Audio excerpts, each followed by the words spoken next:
Assalamualaikum warahmatullahi wabarakatuh. Bertemu lagi dengan Listria Channel yang kali ini akan membahas tentang himpunan yang merupakan materi dari kelas 7.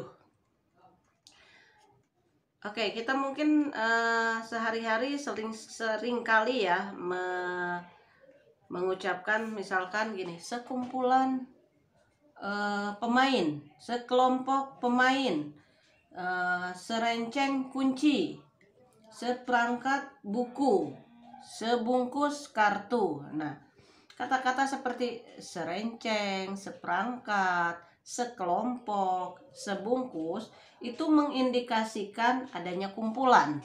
Nah, dalam matematika kita juga berhubungan dengan kumpulan tersebut. Ahli matematika menggunakan kata kumpulan untuk dalam matematika itu adalah dengan himpunan. Jadi, himpunan ada didefinisikan sebagai suatu kumpulan atau objek yang telah terdefinisikan dengan jelas dan berbeda. Untuk lebih memahaminya, mari kita ambil contoh. Misalkan begini. Nyatakanlah kumpulan-kumpulan berikut ya. Nyatakanlah manakah dari kumpulan berikut? Manakah dari kumpulan berikut yang merupakan himpunan? Nah, berikut yang merupakan himpunan. Oke, misalkan di sini ada contohnya adalah 5 bilangan ganjil pertama. Oke, 5 bilangan ganjil pertama. Nah, di sini kita lihat, kita tentu tahu jawabannya di sini kalau kita buat dengan mendaftarkan anggota-anggotanya ya di sini. 5 bilangan ganjil pertama. Kalau bilangan ganjil itu dimulai dari angka 1. Lalu bilangan ganjil berikutnya 3, 5, 7, 9. Nah, ini adalah 5 bilangan ganjil pertama. 1, 2, 3, 4, 5. Nah, sekarang kita lihat apakah ini merupakan himpunan? Kita lihat bahwa anggotanya itu terdefinisi dengan jelas, ada dia jelas. Nah, maka ini disebut sebagai himpunan. Oke, contoh yang berikutnya untuk lebih memahami lagi. Di sini semua hari, kumpulan semua hari dalam 1 minggu. Oke, sekarang kita lihat. Kita tentu tahu kumpulan hari dalam 1 minggu itu ada berapa? Ada 7, yaitu Senin, Selasa, Rabu, Kamis, Jumat, Sabtu, Minggu. Nah, ini kita lihat bahwa kumpulan ini terdefinisikan dengan jelas, ada anggota-anggotanya. Maka ini kita sebut sebagai himpunan. Contoh berikutnya, kumpulan buku-buku di perpustakaan. Ya, kumpulan buku-buku di perpustakaan. Kumpulan buku-buku menarik. Kumpulan buku-buku menarik di perpustakaan sekolah. Nah, misalkan seperti itu ya. Kumpulan buku-buku menarik di perpustakaan sekolah. Sekarang kita lihat buku-buku, ya dia kumpulan. Tapi apakah dia himpunan? Kita lihat kata menarik. Nah, kata menarik ini, menarik menurut seseorang belum tentu menarik menurut orang lain. Misalkan si A, menurut si A buku yang fiksi itu menarik, sementara menurut si B tidak, dia lebih tertarik pada buku kartun misalkan seperti itu. Jadi definisi menarik di sini ini tidak jelas, dia bias. Maka ini disebut bukan himpunan.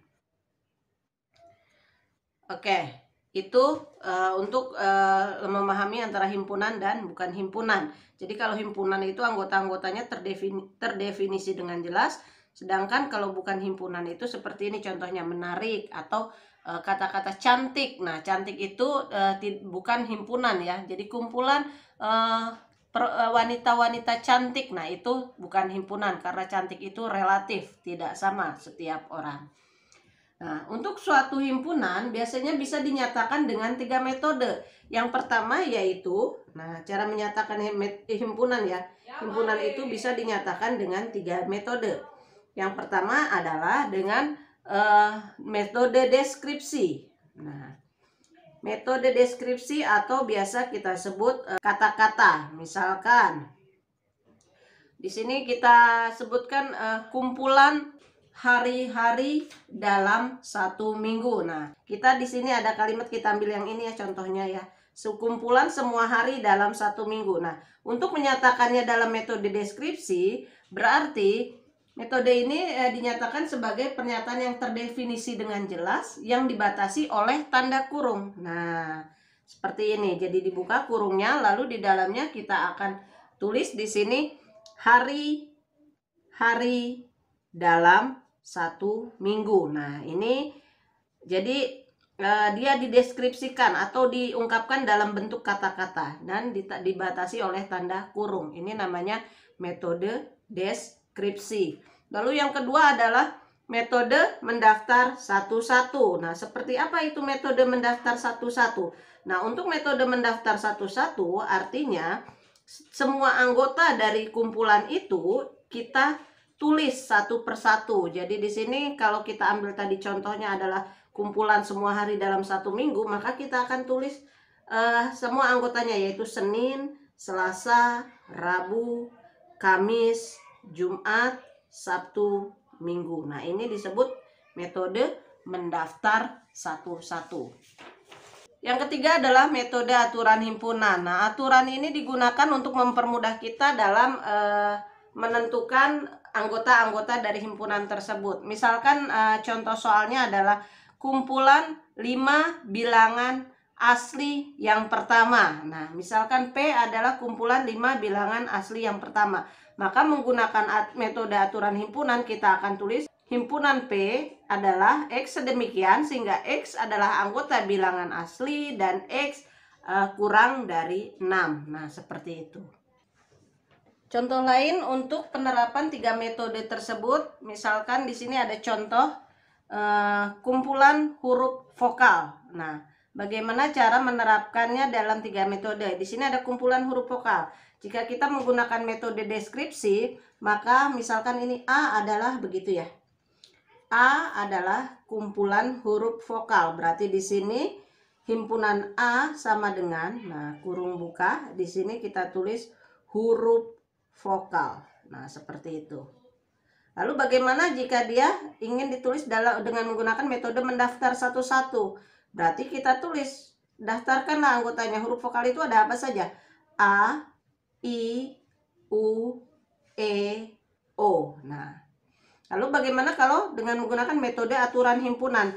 Berarti kita tulis di sini sebagai A sama dengan X sedemikian sehingga X merupakan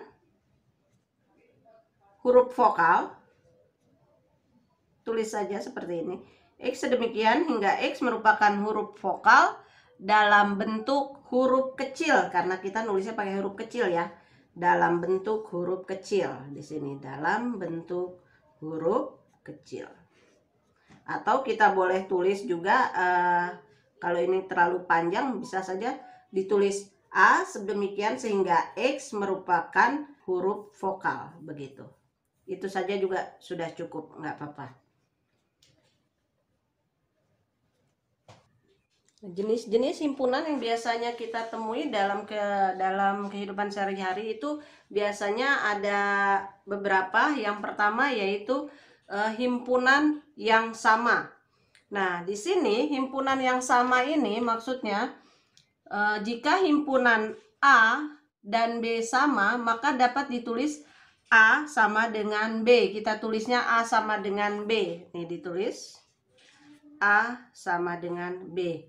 Nah, artinya di sini dua himpunan dikatakan sama jika memiliki semua anggota yang sama. Jadi lihat, misalkan di sini kita punya himpunan A itu anggotanya adalah 1, 4, 9. Sedangkan himpunan B ini kuadrat dari 3 bilangan asli pertama. Nah, kalau ada himpunan yang menggunakan deskripsi seperti ini, sementara yang satunya adalah dengan mendaftar anggotanya satu persatu, maka yang deskripsi ini kita ubah dulu dengan menjadi cara mendaftar anggota satu persatu. Berarti yang B ini kita lihat kuadrat dari 3 bilangan asli pertama. Nah, bilangan asli yang pertama itu adalah angka 1.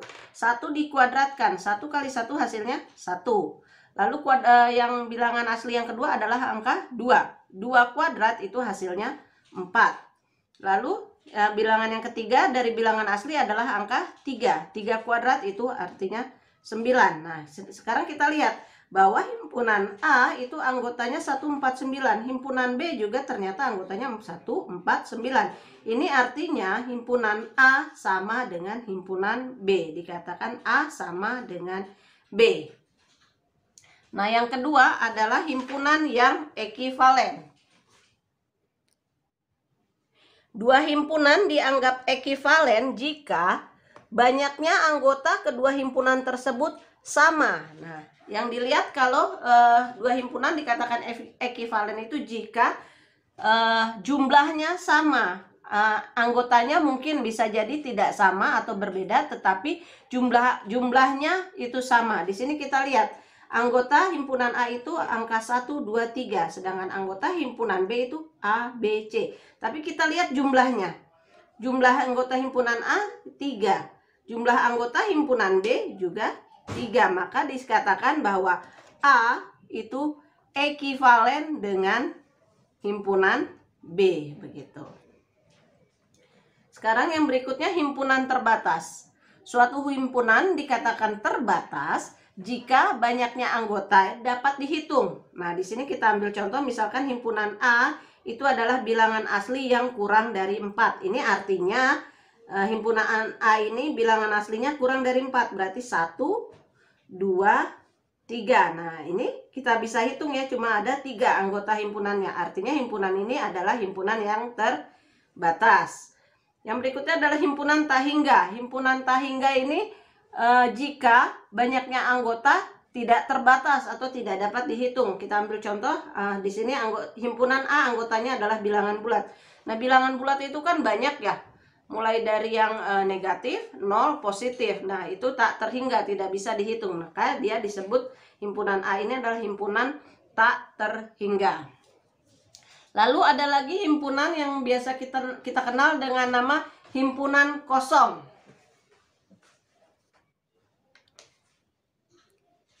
Himpunan kosong ini tidak mempunyai anggota. Dia tidak mempunyai anggota dan biasanya dilambangkannya dengan 0 dicoret atau 0 dicoret atau nah seperti ini.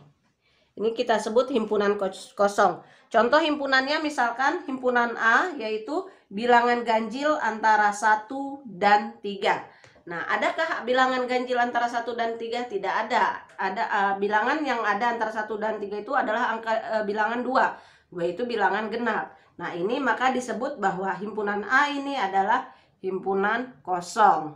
Yang kedua adalah himpunan lepas. Dua himpunan dikatakan lepas jika tidak ada anggota yang sama di dalam kedua himpunan ini. Contohnya, kita punya himpunan A anggotanya 1, 3, 5, 7. Sedangkan himpunan B anggotanya 2, 4, 6, 8. Nah, di sini kita lihat bahwa anggotanya tidak ada yang sama. Maka dikatakan bahwa A saling lepas dengan himpunan B. Ada beberapa operasi pada himpunan. Di antaranya yaitu gabungan dua himpunan, lalu ada irisan dua himpunan, selisih dua himpunan, dan komplement dari suatu himpunan. Sekarang kita masuk ke yang pertama adalah gabungan dua himpunan. Gabungan dua himpunan adalah himpunan yang semua anggotanya merupakan anggota A atau anggota B atau keduanya tanpa pengulangan. Ingat, tanpa pengulangan. Nanti kita tulis adalah A, U, B. Nah, ini bukan U ya, ini dibacanya gabungan.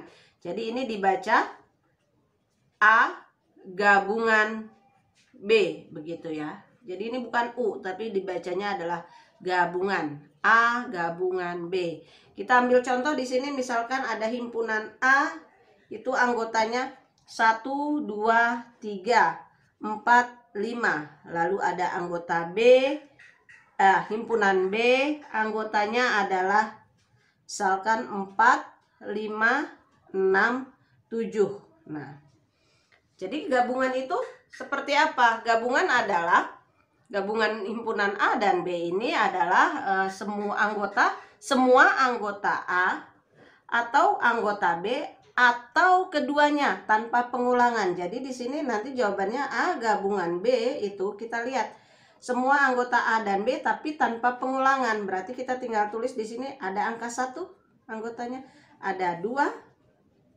lalu ada 3. Nah, kita lihat di sini ada 4. Nah, 4 ini ada 2 kali. Kita tulis cukup 1 kali karena ingat tadi kalau gabungan itu tanpa pengulangan walaupun ada angka yang sama. Berarti tulisnya cukup 1 kali, lalu 6 dan yang terakhir 7. Jadi gabungan A gabungan B-nya adalah jawabannya 1, 2, 3, 4, 5, 6, 7. Contoh lagi, itu yang pertama ya. Contoh berikutnya misalkan kita punya himpunan S atau himpunan semesta itu anggotanya adalah A, B, C, D, E. Himpunan A-nya anggotanya adalah A, B, D. Lalu himpunan B anggotanya adalah B, D, E. Maka yang ditanyakan adalah A gabungan B. Nah, A gabungan B. Manakah anggota A gabungan B? Ingat, karena yang ditanyanya adalah 2 himpunan ini A dan B, maka yang S-nya jangan dilihat. Sekarang kita lihat berarti gabungan 2 anggota ini adalah ada A, ada B. B walaupun sama 2 kita tulis 1 kali, ada D, D-nya sama kita tulis 1 kali, dan ada E. Seperti ini. Ya. Contoh berikutnya untuk lebih memperjelas ya.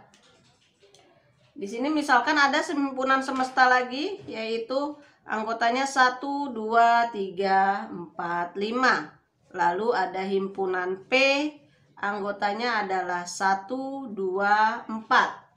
Lalu ada himpunan Q, anggotanya adalah 2, 4, 5. Maka P gabungan Q.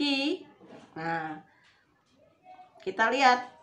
Nah, karena ditanyanya P dan Q, berarti S-nya jangan diperlihat gitu, diabaikan. Berarti gabungan P dan Q adalah 1, 2, 4, dan 5. Oke. Sudah paham ya sampai di sini? Baik, kita masuk ke yang kedua. Yang kedua adalah tentang irisan. Yang kedua adalah irisan 2 himpunan. Oke.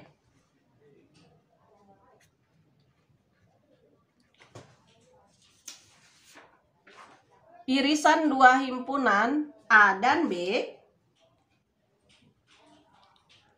merupakan himpunan dari semua anggota A dan B yang sama dan dinyatakan dengan, dinyatakannya dengan, seperti ini. Nah, tanda ini bukan N, tapi kita baca di sini dibacanya adalah A irisan B, begitu. Jadi irisan itu adalah himpunan dari semua anggota A dan B yang sama ya, yang sama. Misalkan kita punya contoh di sini himpunan S itu anggotanya A, B, C, D, E. Lalu kita punya himpunan A anggotanya adalah A, B, D. Dan himpunan B itu anggotanya adalah B, D, E. Maka A irisan B, dicari bilangan, dicari anggotanya yang sama. Nah, di sini kita lihat. Ingat, karena ini yang ditanya himpunan A dan B, berarti yang S-nya abaikan ya. Sekarang yang kita lihat adalah A dan B. Kita cari yang samanya. Yang sama yaitu apa? Ini, B dengan B. Oke, berarti anggotanya adalah B. Lalu yang sama, ini. Jadi A irisan B-nya adalah B dan D. Contoh yang keduanya untuk lebih memperjelas.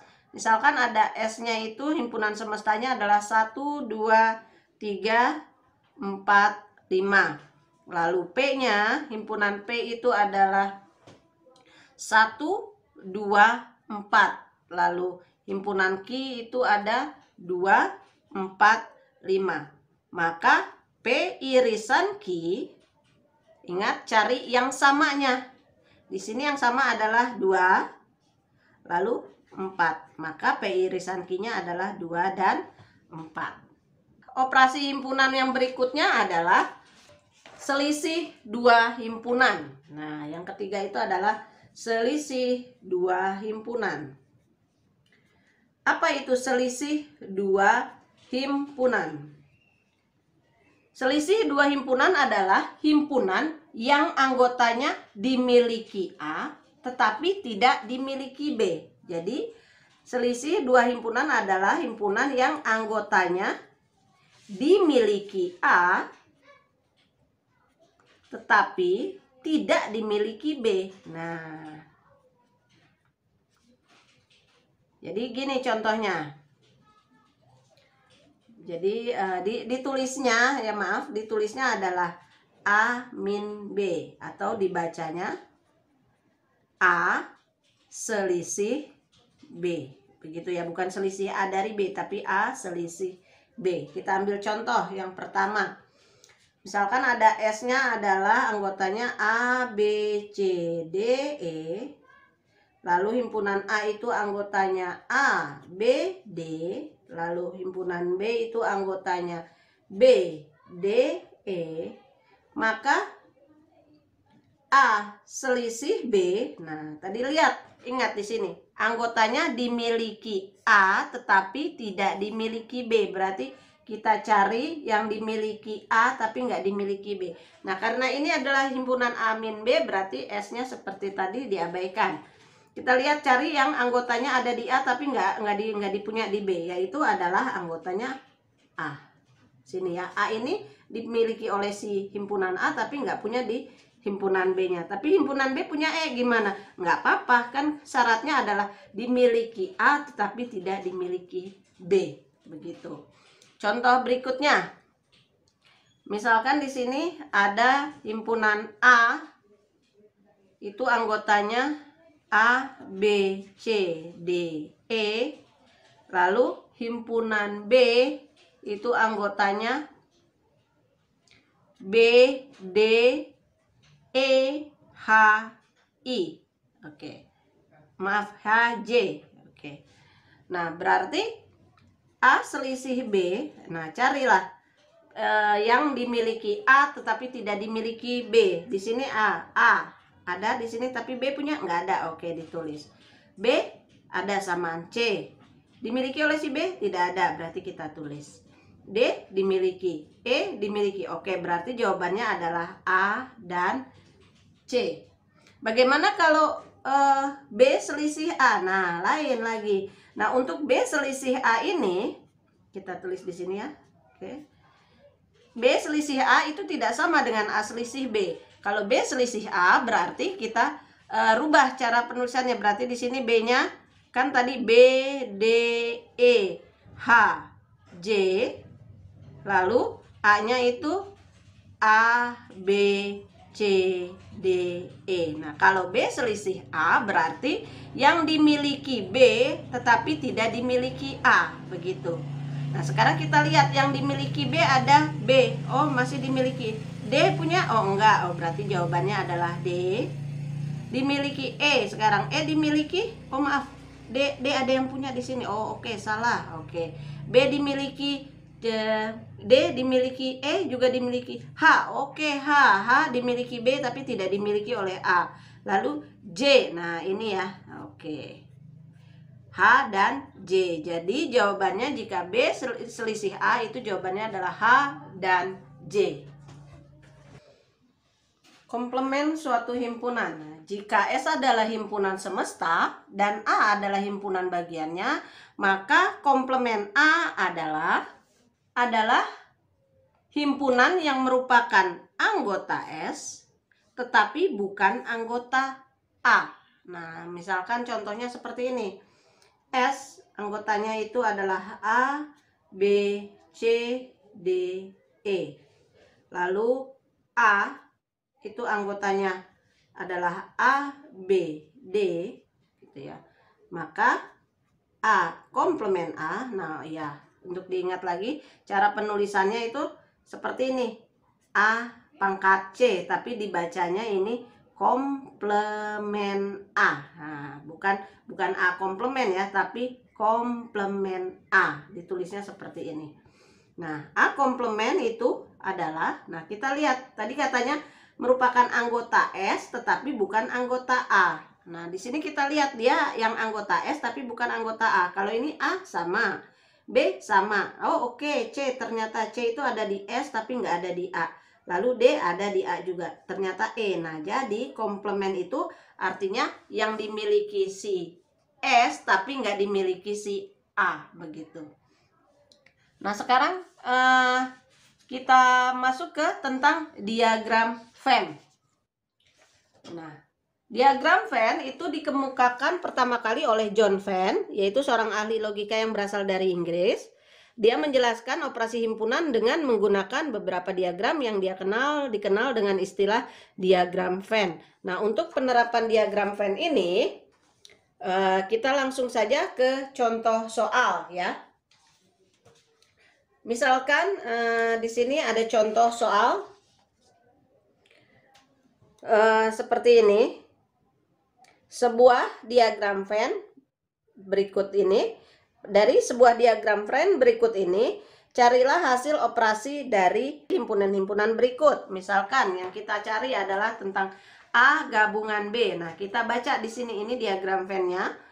A gabungan B. Tadi kita lihat bahwa A gabungan B itu adalah anggota A atau anggota B atau keduanya. Berarti di sini kita lihat himpunan semestanya itu ada dua anggota yang di luar, yaitu H dan I, yang tidak ada di A dan B. Nah, ini tidak usah ditulis. Jadi A gabungan B adalah semua anggota yang ada di sini. Berarti kita tulis di sini A, B, C, D, E, F, G. Nah, seperti itu. Lalu A irisan B. A irisan B berarti adalah anggota A dan B yang sama, yang bersamaan, dipakai bersamaan. Nah, yang dipakai bersamaan adalah yang ini ya. Berarti A irisan B-nya adalah A dan B. Begitu. Lalu A selisih B. Tadi ingat, A selisih B adalah anggota A tapi tidak anggota B, gitu ya. Selisih adalah anggota yang dimiliki A tetapi tidak dimiliki B. Nah, sekarang kita lihat di sini. Yang dimiliki A tapi nggak dimiliki B. Kalau di sini miliki A ada AB-nya ya, tapi cari yang dimiliki A tapi tidak dimiliki B, yaitu ini. C, D, E, begitu ya. Lanjutnya adalah komplement dari A gabungan B. Nah, tadi kita punya A gabungan B-nya adalah ini. A, B, C, D, E, F, G. Nah, komplement itu adalah tadi kita sampaikan bahwa komplement itu adalah anggota S tetapi bukan anggota A. Jadi anggota si S tapi bukan dari anggota yang kita cari. Nah, kalau A gabungan B-nya ini berarti komplement itu selain ini. Berarti jawabannya adalah I dan H. Lalu komplement dari A irisan B. Nah, kita tadi udah dapat A irisan B-nya. A irisan B-nya adalah AB. Berarti komplementnya adalah selain anggota ini, yaitu C, D, E, F, G, I, dan H. Demikianlah untuk himpunan kali ini. Mudah-mudahan bermanfaat. Tolong jangan lupa di like, share, komen, dan subscribe ya. Agar menjadi lebih bermanfaat bagi orang lain. Terima kasih. Wassalamualaikum warahmatullahi wabarakatuh. Sampai jumpa di video berikutnya.